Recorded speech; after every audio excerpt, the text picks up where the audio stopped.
में पति और पत्नी का संबंध जुड़ता है। विवाह वही करे जो इन नियमों का पालन कर सके, चाहे आप स्त्री हो चाहे आप पुरुष। विवाह बुरा नहीं है,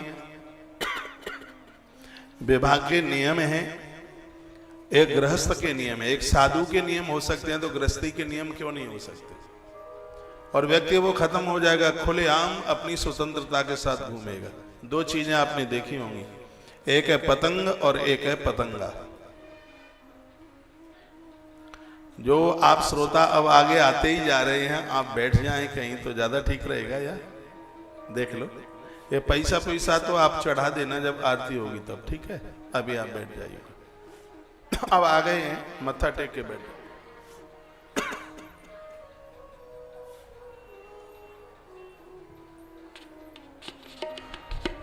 आप नहीं आएंगे लास्ट में तो भी हम आपको बुला ही लेंगे, क्योंकि आज समापन का दिन है। आज रुद्राक्ष भी देंगे आपके बच्चों के लिए, तो आ तो जाएंगे ही। लेकिन जब आप आगे आते हैं तो फिर श्रोता मुझे नहीं देखते, आपको ही देखने में लगे रहते हैं। जी कहाँ से आइए, जीरकपुर से आइए कि पंचकूला से आइए। अब बैठ जाए, बहुत अद्भुत निवेदन करने को जा रहा है।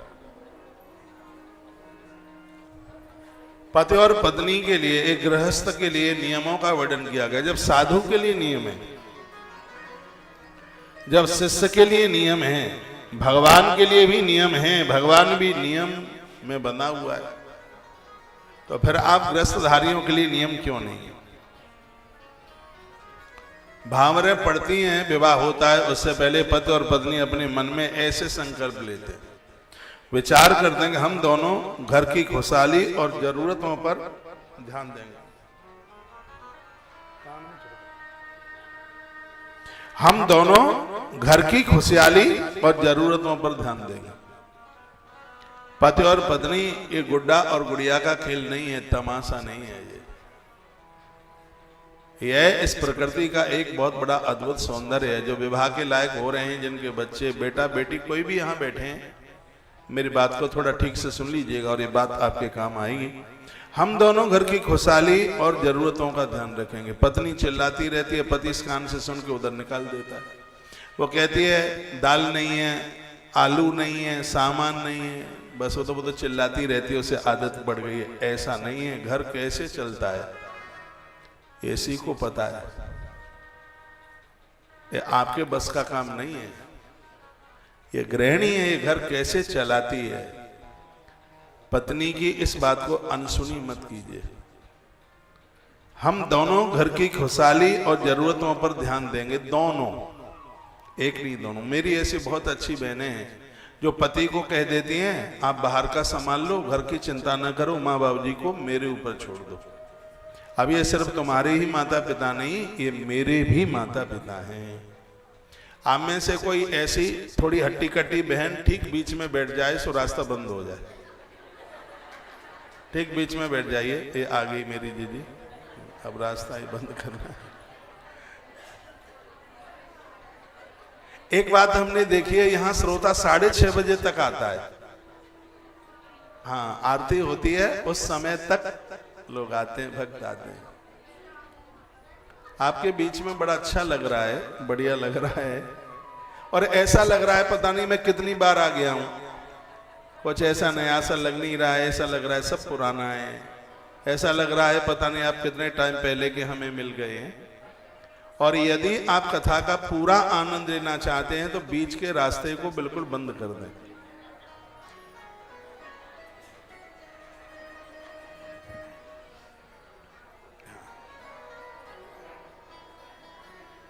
बिल्कुल रास्ता बंद कर दें, पीछे से ही कर दो ना बंद, थोड़ा ऐसे बैठ जाओ। अब जो लोग आवे बीच में बैठा दो। बोलिए बांके बिहारी लाल की। जो बातें मैं आपको निवेदन कर रहा हूं ये आप पति पत्नी के बहुत काम में आएंगे। यह वीडियो अपने बच्चों को सुनाना, अपनी बेटी को सुनाना। बेटी दोनों घरों की अमानत है, इसके ऊपर बहुत जिम्मेवारियां हैं। सामने वाले घर को इसे संभालना है। ये बातें जो आज मैं मोहाली चंडीगढ़ की व्यासपीठ से जो निवेदन कर रहा हूं, इसको सहज में नहीं लीजिएगा, ये काम में आएंगी बात। एक दूसरे के साथ वफादारी एवं भरोसा रखें। दोनों। आत्मा अलग अलग, शरीर अलग अलग हो सकता है, लेकिन आत्मा दोनों की एक है। एक दूसरे से कभी कोई छिपाव ना करे। ये एक ऐसा दिव्य रिश्ता है, यहां भी छिपाओगे तो फिर बताओगे। एक दूसरे की जरूरतों को पूरा करे। पति बीमार हो जाता है, बुखार भी आ जाए, तो ये मेरी बहन इतनी बेचैन हो जाती है, 2-4 बार तो फोन अपनी मां को करेगी, बड़ी वाली जीजी के लिए करेगी। फोन उठ जाए तो मुझे भी फोन करती है, कहती है महाराज जी ये थोड़ा बीमार हो गए हैं, इनका स्वास्थ्य ठीक नहीं है, थोड़ा कुछ बता दीजिए। मैं भी उसे कुछ बता ही देता हूँ, ऐसा कर लो ठीक हो जाएगी। लेकिन जब पत्नी बीमार हो जाए और वो फोन करके पति को कहे कि ज्यादा मेरी तबीयत खराब है, आप ऑफिस जा रहे हैं, थोड़ी दवाई दे के चले जाते, तो कहता यार ठीक है सब ठीक हो जाएगा, कौशिक महाराज ने काढ़ा बताया पी लेना ठीक हो जाएगी। यही बोल रहे। दोनों एक दूसरे के ऊपर ध्यान रखिएगा। एक वृक्ष है तो एक लता है, एक पेड़ है। मेरी बहनें बाहर खड़ी है, थोड़ा थोड़ा आगे आ जाइए, उनको भी जगह मिल जाएगी। आ जाओ आ जाओ। स्काई ब्लू सिस्टर बैठो, आगे आओ, बैठ जाइए।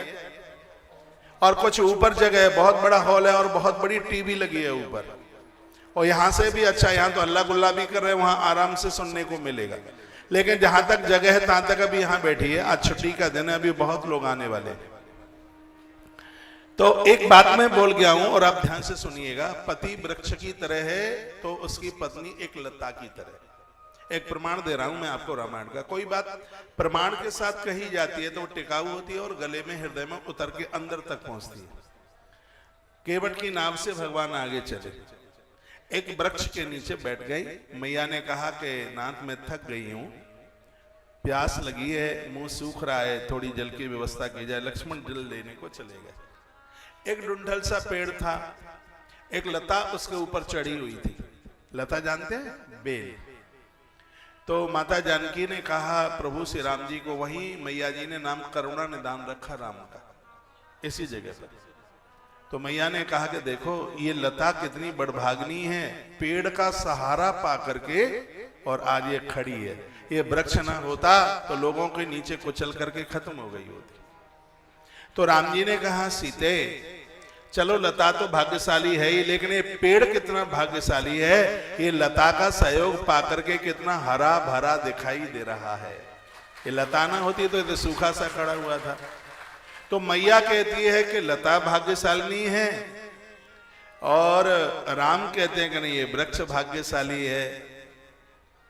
दोनों ने कहा तो इसका मतलब आप समझ रहे हैं, यानी माता जानकी कह रही है कि मैं कितनी बड़भागिनी हूं, प्रभु राम का सहारा लेकर के आज मैं खड़ी हूं।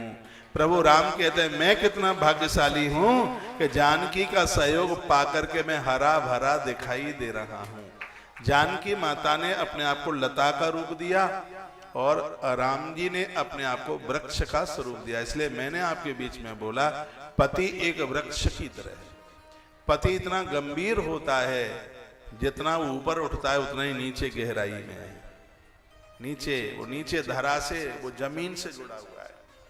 ये धरती पर जितनी वृक्ष की आवश्यकता है उतने ही लता पताकाओं की आवश्यकता है। लक्ष्मण ने इन्हें माता पिता मान लिया है, जानकी माता को मां मान लिया है और राम जी को उन्होंने पिता माना है। और बड़ा भाई पिता की तरह और भाभी तो मां की तरह होती ही है। इतने में लखनलाल आ गए। जो यहाँ बच्चे बैठे हुए हैं जो माता पिता का आदर करते हैं वो भी सुन लीजिएगा। लखनलाल आए तो देखा यहाँ तो बड़ी आनंद की लड़ाई हो रही थी। लड़ाई भी कई तरह की होती है, ऐसी लड़ाई तो बहुत आनंद देती है जिसमें मुस्कुराहट नहीं जाती और विवाद हो ही रहा है। तो इतने में लखनलाल आ गए। लखनलाल ने कहा बड़ी दूर दूर तक आवाज जा रही है, क्या हुआ है? राम जी ने कहा कि आज की पंचायत तुम पूरी करोगे। लखन का क्या हुआ है? जानकी कहती है कि लता बड़भाग्नी है जो खड़ी हो गई है वृक्ष के सहारे, और मैं कहता हूं कि पेड़ भाग्यशाली है, लता के द्वारा ये हरा भरा दिखाई दे रहा है। लखन तू बता कि इन दोनों में से कौन सा भाग्यशाली है? तो लखनलाल ने तो तीसरी बात कह दी लखनलाल ने कहा कि बेल कितनी बड़भाग्नी है वो जाने, वृक्ष कितना बड़भाग्नी है वो जाने, भाग्यशाली तो हम हैं कि इन दोनों के नीचे बैठ करके अपनी धूप शांत कर रहे हैं। यानी बेटा कहता है कि भाग्यशाली तो हम हैं जिनको माता पिता की छाप मिल रही है, माँ बाबूजी की छाया मिल रही है। वो बच्चे टूटे से लगते हैं जिनके पास माँ बाबूजी नहीं है, माता पिता नहीं, आंख में आंसू होते। उस समय बड़ा रोना। उस बेटी को पूछ लेना जिस समय उसका विवाह होता है, पापा नहीं होता या माँ नहीं होती, उस बेटे को पूछ लेना। वो लोग बड़े बड़भागी हैं जिनके पास माता पिता है, माँ बाबूजी है। तो यहाँ मैं इस प्रसंग के माध्यम से आज रुक्मिणी मंगल सब आपने सुना है कि आओ मेरी सखियों मुझे मेहंदी लगा दो, मुझे श्याम सुंदर की दुल्हनियां बना दो, ये प्राय लोग गाते ही रहते हैं। लेकिन इस कथा में एक थ्योरी है, एक सिद्धांत है, वो समझने के लायक है। मैं सब बताऊंगा कि बच्चों का विवाह करने को जा रहे हो तो क्या खरीदारी करें, क्या माहौल, क्या पूजा पाठ, ये सब हमारे ग्रंथों में वर्णन है। राजस्थान में एक जगह पड़ती है दौसा। कोरोना काल में मेरी कोई 5-4 दिन की वहां कथा थी, तो वहां सब विवाह के ऊपर ही रुक्मिणी मंगल की कथा थी, तो वहीं वो चर्चा हुई। एक मुंबई में भी रुक्मिणी मंगल की कथा हमारी वीडियो में आप देख लीजिए विस्तार से, वो बड़े आनंद करने वाले। उतना तो विस्तार नहीं हो पाएगा अभी, क्योंकि वो 5 दिन की कथा थी, वही 3 घंटे का कार्यक्रम है। तो जितना बनेगा उतना हम कहेंगे। मेरी गुड़िया, मेरी बेटियां परिसर में बैठी हुई हैं, मेरी बहनें बैठी हैं, तो आपके काम ये बात आएगी, इसको ठीक से आप सुन लेंगे। अगली बात कही गई है, धर्म और सच्चाई के रास्ते पर चलेंगे, दोनों की तरक्की होगी। भामर पढ़ने से पहले संकल्प ले लो, धर्म के रास्ते को हम छोड़ेंगे नहीं। किसी की ताकत नहीं है कि तुम्हारी कोई तरक्की रोक दो। और याद रखिएगा, जितने भी पुरुषों की तरक्की हो रही है, इसमें एक बहुत बड़ी समर्पण की आहुति पत्नी की है। मैंने एक किसी व्यक्ति को जन्म पत्री देखते हुए देखा, मेरी उम्र 6.5 साल होती थी, मेरा बचपना ही था। बगल के घर में कोई आए थे, मुरैना पड़ता है एमपी में एक जगह, वहाँ के बहुत बड़े अच्छे ज्योतिषी थे। उन्होंने किसी की जन्म पत्री देखी और उन्होंने उस जन्म पत्री को देख करके कहा कि इस बच्चे का जो भाग्य है वो विवाह के बाद में उदित होगा। जब इसका विवाह होगा फिर उसका भाग्य का कपाट खुलेगा। हम बहुत छोटे होते थे, सोचने की ताकत खूब थी। जब वो कुंडली दिखा करके चले गए, एक 6.5 साल का लड़का बोलता है ज्योतिषी से, गुरुजी, और आपने ये कह दिया कि शादी के बाद उसका भाग्य खुलेगा, तो ये बात समझ में नहीं आई। मेरे तो ताऊ की शादी नहीं हुई। मैंने जो बोला, मेरे ताऊ की शादी नहीं हुई। उस समय का माहौल ही ऐसा होता था कि घर में 2-4 भाई लोग होते थे, तो 1-2 की शादी होती थी, 1-2 ऐसे ही रह जाते थे। आज तो सबको शादी चाहिए, तो समय की बात थी। मैंने कहा तो मेरे तो ताऊ की शादी नहीं हुई, तो क्या वो भाग्यवान नहीं है? निमंत्रण पत्र कार्ड तो उनके नाम से ही आता है। मेरे पापा को तो कोई ठीक से जानता भी नहीं है, ताऊ को सब जानते हैं। मैंने उन्हें बोला, और आप कहते हैं कि शादी के बाद ही भाग्य उदित होगा। ये बात समझ में आई नहीं है, इसको थोड़ा आप ठीक से बताइए। एक 6.5 साल का लड़का वो ज्योतिषी को बात करता है। उसने मेरी मां को बुलाया। ठीक है, मैं व्यासपीठ से बोल रहा हूं, इसमें गलत नहीं है बिल्कुल। मेरी उम्र 6.5 से, मुझे ध्यान है। उन्होंने बगल में तो घर था, मेरी मां को बुलाया। मेरी मां कंडा थाप करके आई थी, हाथ बिगड़े थे गोबर में, यहां तक गांव की बात। कंडा तो जानते ही होंगे आप, हाँ, वो कंडे थाप करके आई, उसके हाथ यहां तक बिगड़े। उसने अपनी धोती का ऐसे एक छोर लेकर के वो गुरुजी के पांव छुए, उसने ऐसे छुए।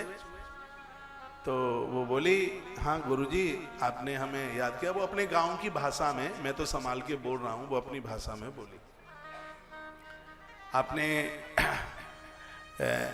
अपनी भाषा में बोल दो, आप समझ लेंगे। गुरुजी तो मैंने हमें काय को बुलाओ, हमारे तो कंडी अधूरे रह गए हैं। लड़का भागत भागत जाए के पहुंचो और बोले कि मुरैनी भाई गुरुजी बुलाए रहे हैं। तो हम तो दौड़ते चली आई, काय के तुमने हमें बुला। तो गुरुजी ने कहा कि तुम्हारे इस लड़के की जन्मपत्री है क्या? वो यही बोले, हाँ जन्मपत्री तो है। पहले वो जन्मपत्री बंदी तो वो खोल करके वो ऐसे घड़ी सी खुलती थी, वहां तक पहुंच जाए, जीजी के पास तक। हमने तो अपनी जन्मपत्री ही पहले दिन देखी, उस दिन का हमारी जन्मपत्री बनी है, ओ वो खोल करके वो जन्मपत्री पहुंची वहां तक। अब बिन्ने वो सिगरी पड़ी, झूठ बोले कौआ काटे, हम बिल्कुल भी झूठ बोले तो उन्होंने कहा ये लड़का तो बहुत बड़ा पंडित बनेगा, नामवार पंडित बनेगा। और ये सत्य है। वो गुरुजी बोले कि ये तुम्हारे लड़के की बात सुनने के लिए लाखों लोग बैठेंगे इसके सामने। ये तब की बात है जब हम घुटना पहन के, अंडरवियर पहन करके, वो भी उतर जाए, संभालना मुश्किल हो जाए, ये तब की बात है ये। मैंने कहा गुरुजी हमें बहलाओ मत हमारी बड़ाई करके, हम आपको ये पूछ रहे हैं कि भाग्य में विवाह का क्या मतलब है। अंग्रेजी तो आती नहीं, तो छोटे ही थे, कोई ऐसी पढ़ाई लिखाई भी नहीं थी। तब उन्होंने कहा कि एक दूसरे की जो बेटी है, जो जितना भजन पूजा पाठ कार्तिक नहा करके आती है, ये उन्हीं के शब्दों में मैं बोल रहा हूं, ऐसा लगता है कल की बात है। वो कहते हैं वो कार्तिक नहा करके आ रही है, रसोई में अपनी माँ का सहयोग कर रही है, घर में आने वाले लोगों को वो जल पिला रही है, तो इससे उसको इतना पुण्य मिला है, फिर वो स्त्री नहीं, वो साक्षात लक्ष्मी बन जाती है। ये बहुत भारी विद्वान थे, इतने बड़े ज्योतिषी अभी मैंने अपनी लाइफ में नहीं देखे, इतना बड़ा ज्योतिषी। उन्होंने कहा जब वह बेटी अपने पति के घर पर जाकर के पहुंचती है, भाग्य का निर्माण कर देती, कायाकल्प हो जाता है परिवार। उसकी साधना, उसकी तपस्या में इतनी बड़ी ताकत। आप में ऐसे लोग बहुत बैठे होंगे विवाह के बाद जिनको नौकरी मिली हो, विवाह के बाद जिनको दुकान, विवाह के बाद ही उनको कारोबार मिला हो, ऐसे लोग यहाँ बिल्कुल बैठे होंगे। तो आपकी तरक्की में आपकी गृहिणी का एक बहुत बड़ा रोल है। आप ये मत कहिएगा कि बस हम कमा रहे हैं उसे सब कुछ हो रहा है।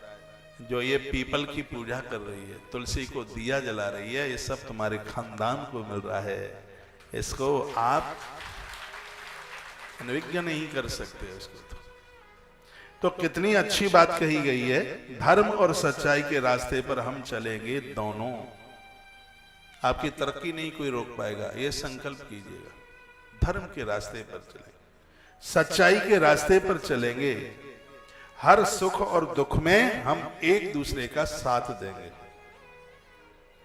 ये विवाह से पहले की बातें, भामर पड़ने से पहले की, लेकिन आज भी ये संकल्प ले सकते हैं, जो भी टाइम निकला निकल जाने दीजिए, हैं? जब जगे तभी सवेरा है। अभी भी परिवार का बहुत डेवलपमेंट आप कर सकते हैं। अगली बात है, एक दूसरे की इज्जत करेंगे। कुछ मनुष्य आदमियों को, इन पुरुषों को ऐसी आदत होती है, जब कोई बैठा होगा तब घरवाली का अपमान कर देंगे, उसे कुछ ऐसा बोल देंगे, बेचारी वो रोती रहती। अरे सबको सम्मान चाहिए, और मम्मी पापा के आगे तो शेर बन जाते, हाँ, फिर तो वो इतना कुछ बोल देंगे, उसको भी सम्मान चाहिए। अरे जो कुछ बात है आप अकेले में कह दीजिए, जरूर है कि 25 लोगों के बीच में ही आप बोलेंगे। ये तो हमारे सब ग्रंथों में कही गई बात है। महात्मा याज्ञवल्क्य ने बहुत जोर दिया इसके ऊपर। परिवार क्यों टूट जाते हैं, बिखर जाते हैं? क्योंकि लोगों के पास अपना कुछ घमंड होता है, वो सोचते हैं कि ये तो बस बच्चे पैदा करने के लिए परमात्मा ने मुझे एक मशीन दे दी है, बस नौकरानी की तरह वो रोटी वोटी बनाती रहेगी, झाड़ू पोंछा लगाती रहेगी, बस इसका तो जन्म इसीलिए हुआ है। ऐसा नहीं है। रावण नहीं मरता यदि माता जानकी न होती तो, दुर्योधन की सत्ता कभी नहीं हटती यदि माता द्रौपदी नहीं होती तो। इसलिए मनुजी महाराज कहते हैं, यत्र पूजनते नारी रमनते तत्र देवता। ये देश धरती पर नारी का सम्मान होगा, उस स्थान को देवता छोड़ करके कभी नहीं जाए। नारी का आदर करना सीखिए, नारी के सम्मान में अपने प्राण भी देने पड़े तो दे देना। ये जटायु की कथा से मिलता है। एक कथा महाभारत की है और एक कथा रामायण की है। दोनों पात्र एक ही जैसे हैं, दोनों के केंद्र में स्त्री है। जटायु के केंद्र में भी स्त्री है, और एक महाभारत का पात्र है, गंगा का बेटा है। माँ कितनी बढ़िया है, पिता कितना तपस्वी है, लेकिन संग तो कुकर्मियों का मिला था ना, अपराधियों का मिला, धृतराष्ट्र, दुर्योधन जैसे लोगों की श्वास इनकी नाक में पार होती है। उस पिता में भीष्म की बात मैं बोल रहा हूं, जो गंगा का बेटा है लेकिन बाणों की सैया पर पड़ा है, चीख रहा है, प्राण निकलते नहीं, इतने भारी कष्ट में पूरा शरीर चलनी हो गया है। वो बाण पार हो गए हैं पूरे शरीर में। ऐसा क्यों हुआ? ऐसा इसलिए हुआ कि इनके भी केंद्र में एक स्त्री, जटायु के भी केंद्र में स्त्री है, उसका नाम है माता जानकी। और भीष्म के केंद्र में भी एक स्त्री है, उसका नाम है माता द्रौपदी। और सीधी सी बात समझिए, जो नारी का अपमान देखता रहा, बोला नहीं, काल भी इसका सामना नहीं कर पाता। लेकिन कल या आज सुबह की मंगलवाणी में मैंने बोला था कि लोग दूसरों को खुश करने में अपना पूरा जीवन बर्बाद कर देते हैं। अपना ध्यान रखिए, तुम खुश हो तो पूरी दुनिया खुश है। ये एक बहुत बड़ा दुर्गुण है व्यक्ति के अंदर, अपना सब कुछ खो देता है दूसरों को प्रसन्न करने में। तुम इतने सस्ते हो जाते हो, तुम इतने नीचे आ जाते हो लोगों को खुश करने के लिए। अपना ईमान, अपनी इज्जत, अपना स्वरूप सब कुछ खो बैठते हो। थोड़ा करंट वाले बनिए। हाँ, इतने सड़े बुझे मत बनिए। आदमी जाता है तो देखता है, आलू भी खरीदने को जाएगा तो देखेगा, तो इतना आप सस्ते बन गए हैं, आप इतने गिर गए हैं। दूसरों को खुश करने के लिए तुमने अपना सब कुछ खो दिया है। मैं कहूंगा आप इतने बढ़िया बनिए, आप ऐसे बनिए कि तुम किसी से बोलना बंद कर दो तो उसे ये लगे कि मेरा तो सब कुछ चौपट हो जाएगा क्योंकि उस व्यक्ति ने मुझसे बोलना बंद कर दिया।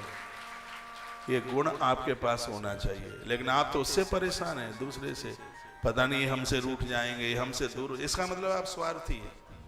आप तो स्वार्थ के लिए जी रहे हैं। वो हमसे रूठ जाएंगे तो वो हमारा ये नुकसान हो जाएगा और ये नुकसान हो जाएगा, इसका मतलब आप स्वार्थ में भरे पड़े। इसका मतलब है कि आप बिल्कुल स्वार्थी हैं। थोड़ा करंटदार बनिए, थोड़ा बजनीक बनिएगा। जो स्वयं मुस्कुरा रहे हैं पूरी दुनिया मुस्कुराएगी। जो एक लक्ष्य और अपनी ईमानदारी के साथ, अपने पौरुषत्व के साथ जी रहे हैं, दुनिया कभी उनसे दूर नहीं जा सकती। ये हमने कृष्ण से सीखा है। ये भगवान कृष्ण में यह गुण है। मैं कहता हूं कि भगवान कृष्ण बाहर भी जी रहे हैं, लेकिन भगवान कृष्ण अंदर भी जी रहे हैं। और आप में बस कृष्ण में, हम में कृष्ण में इतनी सी अंतरता दिखाई देती। हम लोग बाहरी जीवन जी रहे हैं लेकिन अंदर उतर करके नहीं जा रहे, इसलिए हम अंदर से दुखी हैं। बस बाहर लोगों को दिखा रहे हैं, ये सब नकली हंसी है। इतने थोड़े करंटदार, इतने थोड़े मजबूत बनिए। मैं भीष्म की बात कह रहा हूं। पिता में भीष्म को लगता है कि दुर्योधन न रूठ जाए, लठ उठा करके पीठ तोड़ देनी चाहिए थी पिता में भीष्म को, लेकिन वो ऐसा नहीं कर पाए। उनको लगता था कि राजा का बेटा है।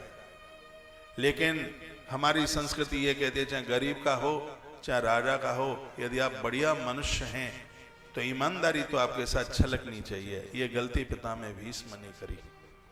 वो धृतराष्ट्र की चौकी से बंधे हुए रह गए।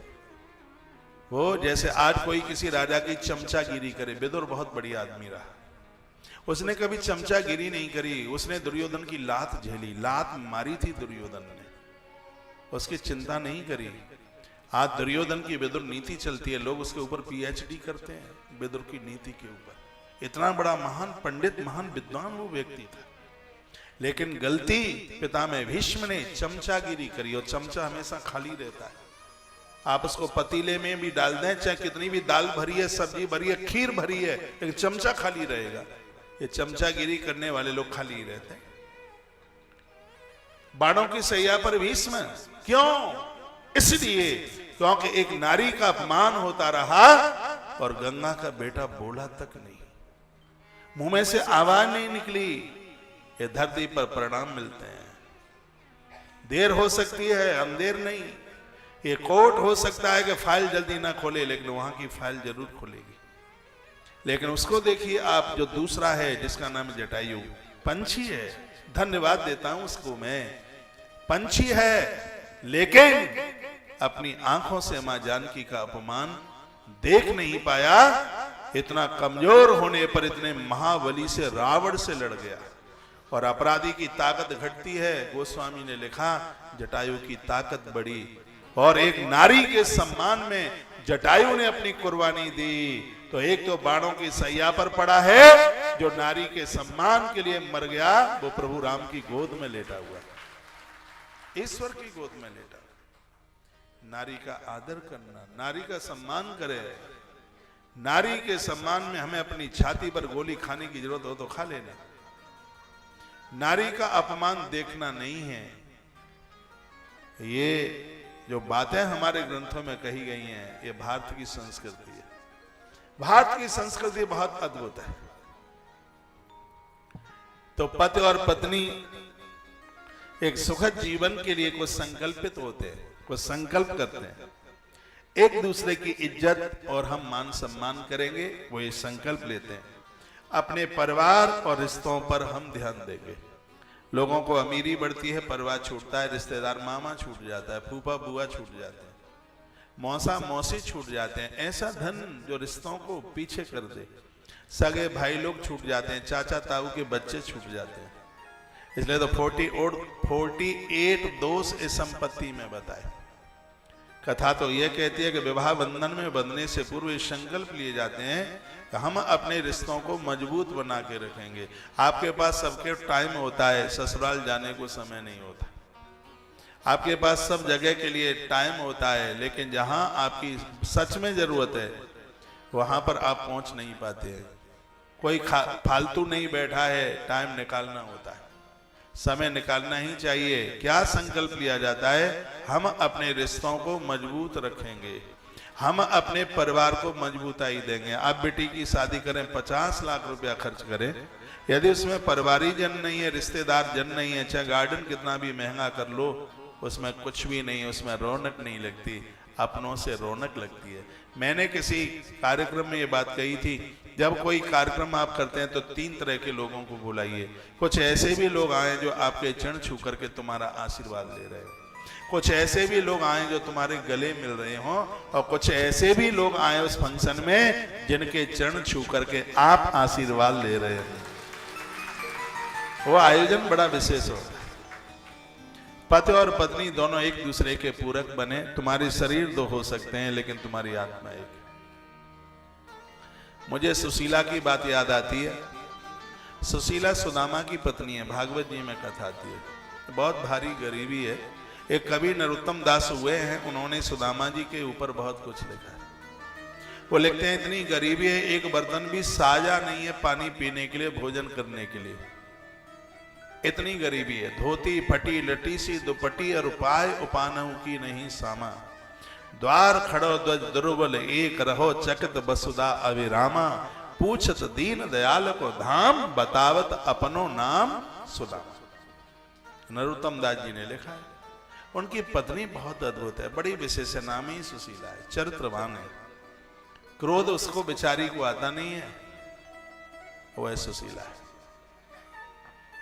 पति परमात्मा के यहां गया है, 3 महीना एक देहली पर खड़ी रही, पानी तक नहीं पिया। कहा जब तक मेरे पति नहीं आ जाएंगे, जब तक मैं उनका मुख दर्शन नहीं कर लूंगी, तब तक एक घूंट मेरी जिह्वा पर पानी का पहुंचेगा नहीं। एक कथा माता उर्मिला की है। माताओं, ये धरती तुमसे चल रही है। जिस दिन तुम नहीं होंगे और उस दिन यह धरा पर कुछ भी नहीं होगा। मैया जी सिगरे बैरियल पार करके आ गई। बैठ जाओ, बैठो, अब बैठो। अब नहीं सुनेंगे हम, बैठो पहले, बाद में सुनेंगे।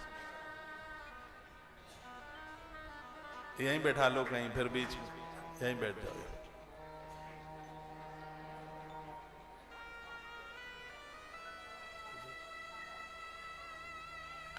उर्मिला की कथा थी। उस नारी की मैं बात कर रहा हूं जो 14 साल तक सोई नहीं। ये मेरी जीजियां बैठी हैं। नारी का रूप देखिए, स्वरूप देखिए। 14 साल तक ये नारी सोई नहीं, पानी तक नहीं पिया, कुछ खाया नहीं। कथा इस तरीके से वो चली। लखन भगवान प्रभु राम की सेवा में वन को जा रहे।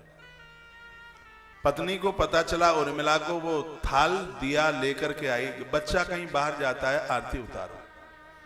नौकरी पर जा रहा है, विदेश जा रहा है, पढ़ने को जा रहा है, उसको आरती उतारो। उसको पति जा रहा है, लंबा तिलक लगाओ उसके माथे पर, बताओ, आरती उसको उतारो। एक चम्मच में थोड़ा सा दही, थोड़ा सा गुड़ रख करके और उसको चटाओ। ये सब चीजें हमारे ग्रंथों में लिखी हुई हैं। तो थोड़ा सा दही और गुड़ रखी हुई थी, थोड़ी हल्दी रखी हुई थी कुमकुम के साथ, और दिया जल रहा था। उर्मिला ने सोचा मेरे पति 14 वर्ष के लिए बाहर जा रहे हैं, तो मैं उनके माथे पर तिलक करके और उनको थोड़ा दही गुड़ खिला करके और मैं उनकी आरती उतारूंगी, गले में माला पहनाऊंगी। वहां लखन, उसने तो उर्मिला की तरफ देखा भी नहीं। उर्मिला ऐसे खड़ी थी, देखा भी नहीं। क्यों नहीं देखा? लखन जानते हैं कि उर्मिला के आंसू देख करके मेरी यात्रा रद्द हो जाएगी।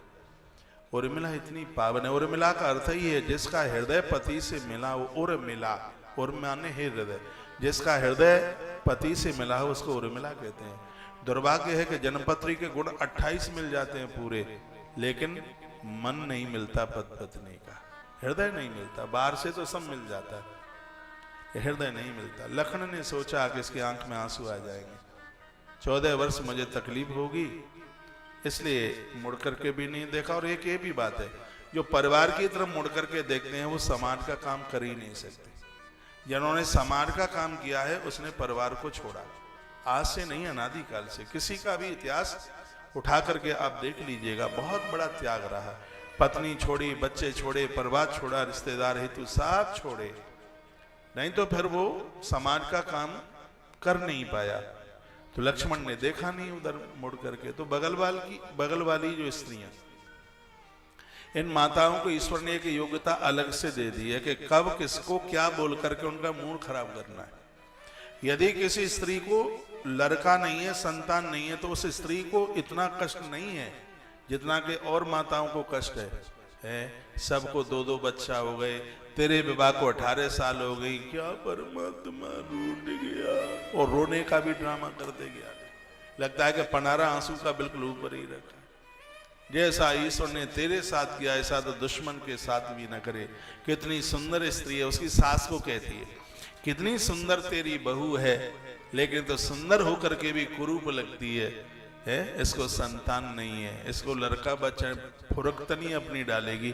आजकल तो 2-2 3-3 ब्याह है जाते हैं, और को देख लो जाके ना हो तो कोई और सगाई ब्याह कर लो। देखो ये मंत्र भी दे देती है। वो तो जी लेगी चाहे जैसे, लेकिन ये लोग जी लेने दें तब तो है। उर्मिला को दिक्कत नहीं है कि मेरा पति मेरी तरफ क्यों नहीं देखा, उसे कोई कष्ट नहीं है, वो चला गया। उसके चेहरे पर कोई ऐसी लकीर दिखाई नहीं दुख की देती। लेकिन वो अगल बगल वाली थी, हे महादेव बाबा सब कुछ करना, लेकिन उर्मिला जैसा पति मन देना किसी को। वो बोली, उर्मिला ने कहा चाची, चचिया सास खड़ी थी बगल में, कोई चचिया सास होती है ना, चाची पति मेरा है, तुम्हें दिक्कत क्या है? अरे 14 साल के लिए जा रहा है, घरवाली की तरफ मुड़ करके भी नहीं देखा। लोग तो सुबह से शाम तक जाते हैं तो 6 बार मिल करके जाते हैं। उर्मिला ने कहा पति मेरा है चाची, कष्ट तुम्हें नहीं होना चाहिए। यदि मेरे धर्म में ताकत है तो 14 साल तक ये दिया बुझेगा नहीं, 14 साल तक ये माला को मिलाएगी नहीं। 14 वर्ष के बाद मेरे पति आएंगे, इसी दिए से आरती उतारूंगी और यही माला पहनाकर उनके चरण छूकर उनका आशीर्वाद लूंगी। और यही हुआ था। बिना घी तेल डाले 14 वर्ष तक दिया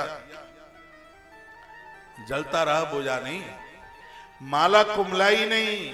वो एक दरवाजे पर खड़ी हुई 14 वर्ष से पति की प्रतीक्षा करती रही, और उर्मिला के इसी त्याग ने मेघनाद की छाती को चलनी करवा दिया, नहीं तो मेघनाद को मारना मुश्किल हो जाए।